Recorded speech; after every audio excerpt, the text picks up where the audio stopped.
I used to think silence was a gift. After years of working double shifts at the diner, raising our son mostly alone while Daniel built his business, I'd come to appreciate those rare moments when the house didn't echo with his voice. Sharp, commanding, always laced with some quiet disappointment.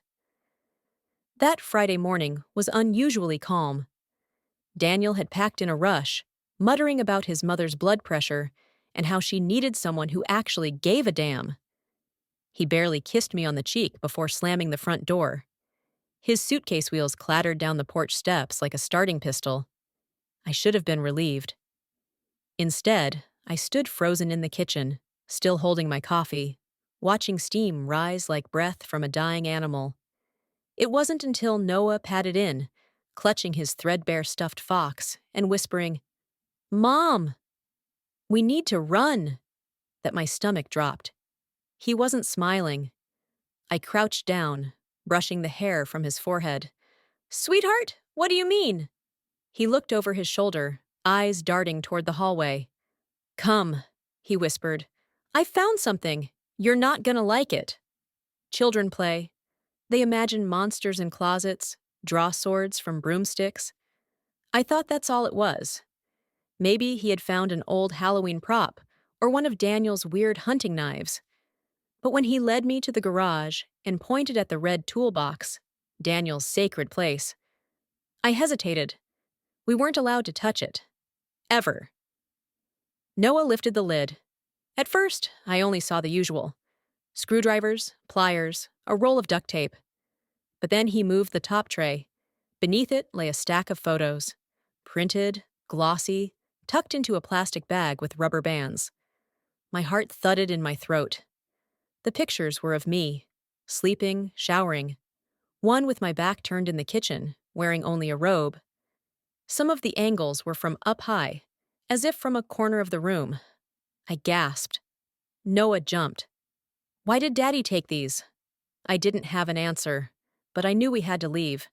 Not in an hour. Not tomorrow. Now I grabbed Noah's hand and ran. I didn't pack. Didn't even grab a toothbrush.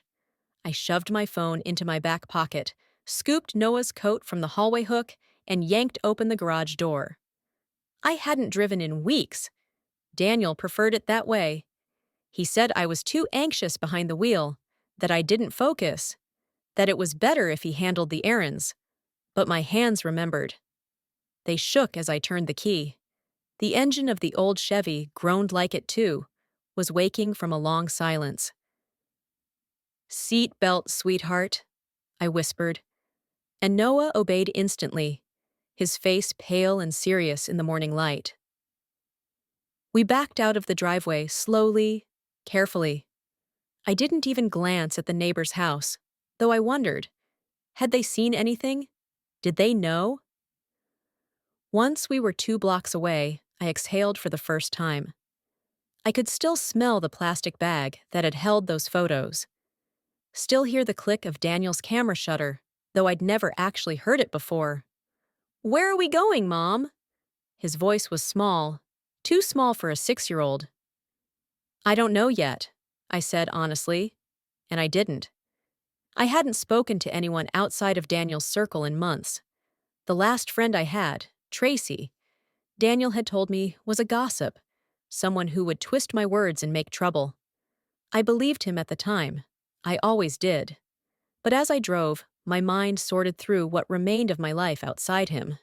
Janice. She used to babysit Noah when he was a toddler. She and I had fallen out of touch after Daniel said she overstepped by offering me parenting books. I hadn't spoken to her in nearly 3 years. But she lived an hour away, and I remembered the street name. I turned onto the freeway, my hands trembling. I turned off my phone. Then Noah's. "Just for now, okay? We'll turn them back on later." He nodded. We drove in silence. Halfway there, I stopped at a gas station and paid in cash. I caught a glimpse of myself in the bathroom mirror and barely recognized the woman looking back. My eyes were sunken, my lips cracked. When had I stopped taking care of myself? When had I started whispering in my own home? I thought back to the first time Daniel yelled at me, not the loudest, but the coldest. Noah had spilled orange juice on the rug. I'd rushed to clean it, apologizing as if it were my fault. Daniel stood still for a full minute, then looked at me with narrowed eyes and said, "It's not the mess. It's that you didn't teach him better." That sentence had stayed with me, like a hook in the soft part of my chest. We pulled into Janice's neighborhood close to noon. Her house was small, painted yellow with white shutters, and two potted plants wilted by the steps. Noah reached for my hand. "Will she be mad?" "I don't know," I said, "but I think she'll answer the door." I knocked. Twice. Nothing. My heart began to pound. I knocked again, harder this time. Then I heard the lock click. The door opened a crack. Janice stared at me through the gap. Older, hair shorter, but her eyes just the same. I tried to speak, but no words came out. She looked down at Noah, then back at me, and without a word, she opened the door wide. Janice didn't ask questions right away. She just pulled me into a hug, tight, like something had been waiting in her chest for years and had finally broken loose. I didn't cry. I couldn't. The part of me that cried was locked away, buried under years of walking on eggshells. She led us to her small but warm living room, where the curtains were open and a quilt rested over the couch. The air smelled like cinnamon and lavender. It was the first time I'd breathed without tension since Daniel had left that morning. Noah sat beside me, clutching his stuffed fox, eyes flitting around the room as if he couldn't quite believe it wasn't a dream. Janice brought him a cup of apple juice and some crackers. "Do you want to talk?" she finally asked. I shook my head. "Not yet." We sat in silence for a while, listening to the ticking of the old clock on her mantel. Eventually, I told her everything, not just about the toolbox, but about the years that led up to it. The way Daniel had made me feel small, then guilty for feeling small. The way he'd corrected me in front of Noah, then accused me of undermining him when I spoke up. The time he'd removed the battery from my phone because I spent too much time on Facebook. Janice listened without interrupting. Her expression was quiet, but her fingers curled tightly around her mug. "He isolated you," she said finally. "He made sure you had no one else to go to. That's what men like him do." I nodded. "And now I don't know what to do." "We'll figure it out," she said. "You're not alone now." I wanted to believe that, but then the fear started to creep back in, like smoke under the door. Daniel wasn't stupid. He'd know I left, and the first place he'd check would be anywhere I'd been before he took control. "Janice, we can't stay here long. He might come looking." She nodded grimly. "You can rest today. Tonight. Tomorrow morning, we'll make a plan." I put Noah down in her guest room and lay beside him until he fell asleep. His breathing was slow and steady, and for the first time in weeks, there was no tension in his little brow. Back in the kitchen, I found Janice looking through a manila folder. "My cousin works with women's shelters," she said. "He gave me this information a while ago. In case you ever—" She trailed off. I sat across from her. "I didn't even know I needed this, but you did. You weren't ready. Now you are." I reached for her hand and squeezed it. Then I made a mistake. I turned my phone back on. Within seconds, a message appeared. "Where are you, Lena?" No name, no number, just those 4 words. My breath caught in my throat. A minute later, a second message arrived. "You're scaring Noah. Come home." I turned the phone off again, but it was too late. I could feel it in my bones. Daniel knew. I stared at the phone like it had grown fangs. 2 messages. That was all it took to pull me back into the same silent panic I thought I'd escaped. Janice took the device gently from my hand and placed it face down on the kitchen table. "Did he track you?" I nodded slowly. "I don't know. Maybe. He always knew when I went somewhere, even if I didn't tell him. He said I was predictable. "We need to assume your phone is compromised," she said calmly, but there was a tightness in her jaw that hadn't been there before. He could have put tracking software on it, or on Noah's tablet, or the car. I hadn't thought of that. I felt stupid for not thinking of that. But Janice didn't say I told you so. She just stood and started gathering things. Her car keys, her own phone, a backpack from her hall closet. "Come on," she said. "We're not waiting for him to find you here." She drove us to a public library 2 towns over. There, under the dull hum of fluorescent lights, she used a computer to search for safe houses and legal aid clinics. She printed pages of information, highlighting the ones run by nonprofits that offered legal consultation and trauma counseling. "I'll drive you wherever you choose," she told me, "but you need to be the one to make the call." That stuck with me. For the first time in years, someone wasn't trying to fix me or silence me. Janice was offering tools, but handing me the hammer. That afternoon, while Noah napped in the back seat of her car, I used a payphone outside a diner and called a shelter listed as confidential location. The woman on the other end had a warm, grounded voice. She didn't ask why I ran. She asked if I was safe, if my son was with me, and if I had access to transportation. By that evening, we had instructions. Arrive at a public park by sundown. Wait on the West Bench. No calls, no texts. We followed them. A woman named Denise met us at the park, wearing a baseball cap and carrying a reusable grocery bag. She didn't introduce herself right away. She just said, "Are you Lena?" And when I nodded, she smiled and said, "Come on. I've got you now." Denise's car was nondescript, a navy sedan, a little dusty. She didn't ask questions as I buckled Noah in the back seat. The shelter was in a converted house with a white porch and sturdy locks. Inside, it smelled like lemon cleaner and something warm from the oven. Denise gave us a room at the back with 2 twin beds and a dresser. "You'll be safe here," she said. "Phones stay off. No social media. No contact with anyone you don't fully trust." I nodded, and for the first time, I slept.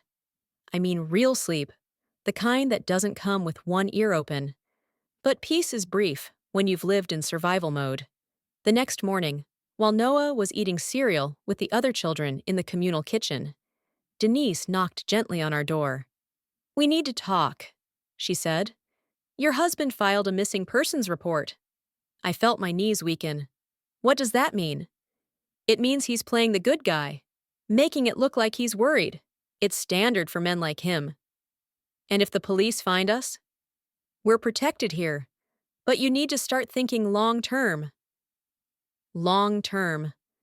I hadn't thought beyond the day I fled. Now I had to. Denise took me to a quiet room the next day. It had soft lighting and thick walls. She handed me a legal pad and a pen. "Start writing everything," she said. "Every incident, every word you remember. From the first time he raised his voice to the last message you got. It's not about building a case yet. It's about putting it somewhere that's not just inside you." I hesitated. My hands hovered over the page. "Where do you begin when the pain is so quiet? You almost forget it's pain." I wrote, "The first time Daniel made me feel like I was crazy was on our honeymoon, and the rest came flooding out. The night he turned the air conditioner off in the middle of August and told me I was imagining the heat. The time he erased messages from my sister and told me she'd stopped reaching out. The look in his eyes when I wore makeup he didn't approve of, and how he'd call me desperate under his breath. The way he isolated me from every woman who ever tried to warn me." I filled 3 pages before I even noticed the time. Denise peeked in and gave me a small nod. "Good. Keep going. You're reclaiming your voice." Noah adjusted quickly to life at the shelter. The other children welcomed him, and the volunteers knew just how to talk to kids like him, kids who'd learned to tiptoe around their fathers. But I saw the signs. He flinched at loud noises. He asked permission to speak. He slept with the light on. One night, I found a crayon drawing in his bed. It was our old house, but the windows were all blacked out, and in the corner, a stick figure of me stood behind a door. Noah had drawn himself outside, holding my hand, with a big arrow labeled "Safe." I held it to my chest and cried, finally letting go of the tears I'd swallowed for years. Later that week, Denise set up a meeting with a legal aid attorney named Carla. She was sharp, no nonsense, and wore reading glasses that she tapped thoughtfully against her chin. "I've seen men like your husband before," she said. "They act like model citizens. They weaponize charm. Filing a missing persons report isn't concern, it's control. If we move too slow, he can spin this into abandonment and use it against you in family court." Family court? The phrase made me cold all over. "He may try to file for emergency custody, say you're unstable, that you ran off with your son, that he's scared for Noah's safety." "He never cared about Noah like that," I whispered. Carla leaned in. "That won't stop him from pretending he does. He only needs a judge who doesn't know the truth." So we began documenting. I gave her the photos from the toolbox. I wrote out every memory I could muster. Denise helped me recall conversations, times Daniel shamed me in public, made me feel invisible, manipulated Noah into fearing my disapproval. We started building a case. Denise also helped me apply for an emergency restraining order. We didn't know if it would be granted yet. The judge needed to review the file. I asked her, "What happens if he finds us before that?" Her expression darkened. "We've had women disappear before the paperwork went through," she said. "But you're smarter than that, and you're not alone this time." That night, I didn't sleep. I just held Noah and listened to the faint hum of the shelter's hallway light. Somewhere out there, Daniel was preparing his next move. So was I. 3 days passed before we got the call. Denise knocked lightly and handed me the envelope. My fingers trembled as I opened it. Inside was a single-page document stamped with the county seal. The emergency protective order had been granted. For the next 30 days, Daniel was legally barred from contacting me or Noah. I stared at the paper like it was a miracle. It wasn't permanent, and it didn't stop him from finding us if he really tried. But it was something. It was the first official word, not just from a friend or counselor, but from a system that finally believed me. I took it to Carla the same afternoon. She scanned it quickly, then nodded. "Good. Now we use this momentum." We discussed the next legal steps: filing for sole custody, requesting a long-term restraining order, preparing documentation for when Daniel made his next move. Because he would. Carla knew it. Denise knew it. And deep down, I did too. But there were moments, small ones, where light peeked through. One morning, Noah ran to me holding a ladybug on his finger, his face lit up with wonder. Another night, he drew a picture of me with a cape and labeled it, "Mom equals safe hero." These little things became my oxygen. I also started group sessions at the shelter. Every woman in that circle had a story, some worse than mine, some quieter, more subtle, like shadows you didn't see until they wrapped around your throat. There was a woman named Belle, whose husband locked the thermostat and punished her with cold. Another, Marcy, whose partner said no one would ever want her after 3 kids and a face like that. We shared coffee and fear, but we also shared survival. "People think abuse is bruises," Belle once said, "but most of it is silence, invisible, until it eats you alive." I nodded. I knew exactly what she meant. Later that week, Carla called. Her tone was clipped. "He's filed." My mouth went dry. "For what?" "Temporary emergency custody. He's claiming you're mentally unstable, that you kidnapped Noah, that he fears for the boy's safety. There's a hearing scheduled for Friday." That gave us 3 days. "Will they believe him?" I asked. "They might. He has no record. You don't have physical evidence beyond the photos. And the judge assigned is known for favoring co-parenting, even in high-conflict cases. I sat down hard on the bed, the room tilting around me. What can we do? We fight. We prepare. I'm filing a response attaching the photos and your written statement. We'll request an in-person hearing. And you'll testify. You'll tell the judge everything. My stomach turned. I hadn't seen Daniel face to face since the morning he left. Do I have to be in the same room with him? Yes, but you won't be alone. Denise came with me to the mock hearing Carla arranged that evening. They walked me through how to speak, where to look, how to answer without freezing. And then, before we ended, Carla said something I didn't expect. Lena, I know this is terrifying, but I want you to understand something very clearly. She leaned forward. He's not in control anymore. That's why he's doing this, because he knows you're slipping away. I took a deep breath, and for the first time since this nightmare began, I wasn't just surviving. I was preparing for war. The courthouse was colder than I expected, not in temperature, but in mood. Steel benches, beige walls, and a judge whose expression didn't change once during the first hour of proceedings. Daniel wore a charcoal gray suit, freshly pressed. His tie was modest, his shoes polished. Beside him sat his attorney, a woman with glossy hair and a stack of files so thick it made my stomach twist. When he walked into the courtroom and saw me, he didn't flinch. He offered a small, almost apologetic smile, like we were about to discuss a shared misunderstanding over coffee. I looked away. Carla placed a hand gently on my forearm and whispered, "Stay grounded. Don't let the performance shake you." The judge called us to order, then invited Daniel's attorney to begin. She painted a picture of concern. Daniel, the devoted father, blindsided when his wife, who had no job, no known income, and a history of emotional volatility, vanished with their child. She emphasized the disruption to Noah's education, the trauma of being cut off from family, the urgency of restoring stability. Stability. The word echoed through my bones like a threat. Then it was Carla's turn. She moved slowly, methodically. She presented the restraining order. She submitted the hidden photographs Daniel had taken, images of me, vulnerable and unaware. She read excerpts from my statement. Then the judge looked at me. "Mrs. Langston, you may speak."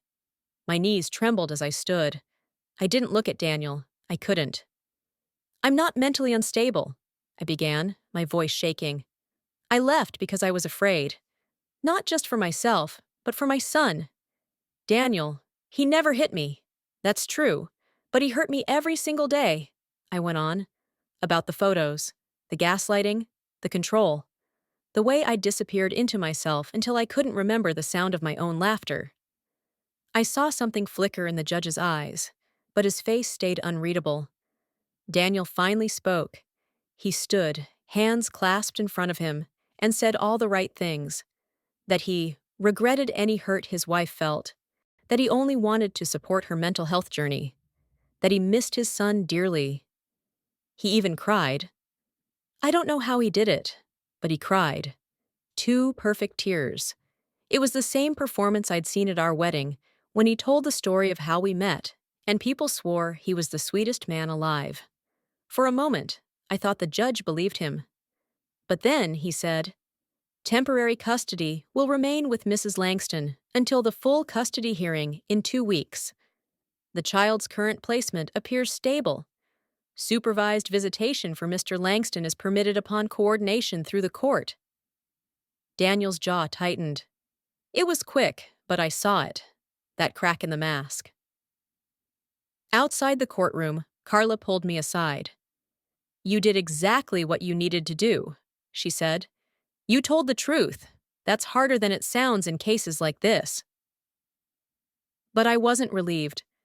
Not really, because Daniel had lost the first round, and men like him don't lose quietly. That night, back at the shelter, I tucked Noah in and lingered at his bedside. He looked peaceful, like the noise of the day hadn't touched him. But I knew better. I kissed his forehead and whispered, "No matter what happens next, we're going to be okay." I wasn't sure I believed it, but I needed him to, because Daniel was still out there, and something told me he wasn't finished. The first supervised visit was scheduled 3 days after the hearing. It was to take place at a neutral family center run by social services, with a staff member present at all times. The room was painted pale yellow, with plastic furniture and a large one-way mirror that let observers monitor the interactions. Noah clung to me as we arrived. I crouched down and smoothed his hair. "You don't have to hug him. Or talk if you don't want to," I said. "Just be yourself. I'll be waiting when it's done." He nodded, lips pressed together tightly, like he was swallowing something too big for his mouth. Daniel arrived 10 minutes late. Not late enough to be penalized, but late enough to make a statement. He smiled the moment he saw Noah. "There's my big guy," he said, arms wide. "I missed you so much, bud." Noah didn't move. He looked at the floor. Daniel's smile faltered for a second, then returned, strained but still in place. The session lasted exactly 45 minutes. I watched from a distance. Daniel tried every tactic, jokes, gifts, memories. He even cried again, at one point pulling out an old photo of the three of us from a beach trip 2 summers ago. But Noah didn't laugh, didn't smile. When it was over, he walked straight into my arms. His voice was barely a whisper. "He smells like our house." I held him tighter. That evening, Denise asked if I wanted to talk. "I feel awful," I said, "like I'm punishing Noah by putting him through this." "You're not," she said gently. "You're showing him he has a choice. That love isn't about fear. That's more than most kids in his situation ever get." I nodded, but the guilt clung like damp clothes. 2 days later, I received an envelope from Daniel's attorney. Inside was a letter, not legal, not official, just personal. It began with, "Lena, I don't recognize who you've become." He talked about how he was trying, how he missed his family, how he was willing to forgive everything if I came home. Forgive. As if I had sinned by running. He called the shelter a bad influence, accused Janice of brainwashing me, and said Noah needed normalcy. At the end, he wrote, "If you think I'm giving up my son, think again." I always finish what I start. Denise took the letter immediately. "He's pushing boundaries again, trying to reach you directly. That's a violation of the order." Carla filed a report. I changed rooms in the shelter. Noah was moved to a different group during play hours. We stayed alert. Every noise outside made my stomach tighten. But we also kept going. Noah started therapy with a trauma counselor. At first, he barely spoke. But after 2 sessions, he asked the counselor if monsters were real. She asked what kind. "The kind who smile and make you feel like you're wrong all the time," he said. When she told me, I broke down. Not just from sadness, from pride. He was finding his voice. So was I. Carla called 2 nights later with news. Daniel had filed for a second emergency motion. He was claiming the supervised visit had gone poorly due to manipulation, that Noah was being coached, and that he wanted full, unsupervised access. "He's escalating," she said, "but now we escalate too." I had 1 week before the next hearing, 7 days to prepare, 7 days to prove that safety isn't just a right, it's a fight, and I was finally ready to give one. The week leading up to the hearing passed in a blur of paperwork, phone calls, and moments that felt like they didn't belong to me. Noah colored more than usual. He drew pictures of trees and keys and houses with locks on the doors. Each one he handed to me silently, as if we were building a private language only we could understand. I practiced answering questions with Carla each night. She played the role of Daniel's attorney, relentless and cold. "Why didn't you go to the police sooner? Are you trying to alienate the child from his father? Do you believe you've acted in your son's best interest? Every time I answered, I got stronger, quieter too, but with a steadiness I hadn't known I had. On the night before the hearing, I didn't sleep. Instead, I stood in the shelter's shared kitchen, staring out the window at the empty street, remembering the sound of Daniel's voice when he was disappointed, when I didn't fold the towels the way he liked, when dinner was 10 minutes late, when I laughed too loud. I whispered into the dark, "You don't get to win anymore." Not this time, not ever again. The courtroom was smaller this time, quieter, more intimate. The walls still smelled of dust and cold paperwork. Daniel was already seated when I arrived, his attorney murmuring something into his ear. He didn't look at me this time, didn't smile. Maybe he knew. Carla leaned in. "You only need to tell the truth. You've already done the hardest part, leaving." The judge entered. The session began.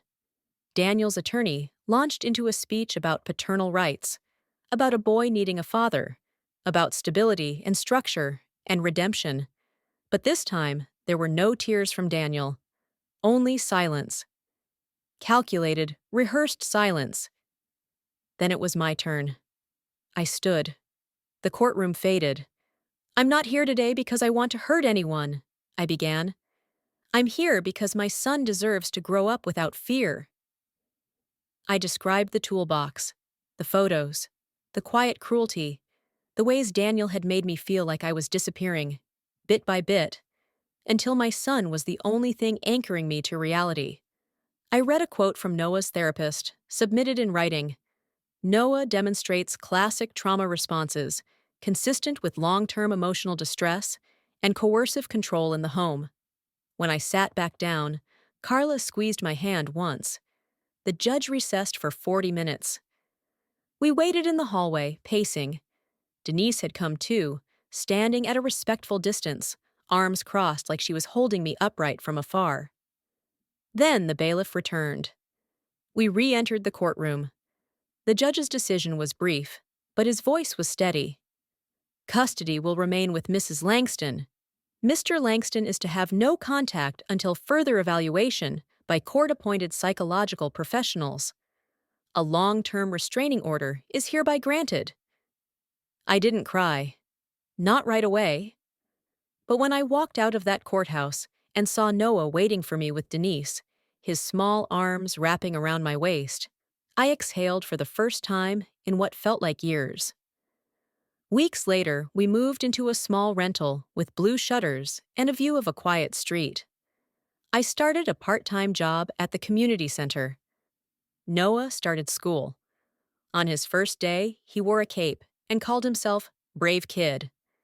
I smiled and told him, "You are," and I believed it. So was I.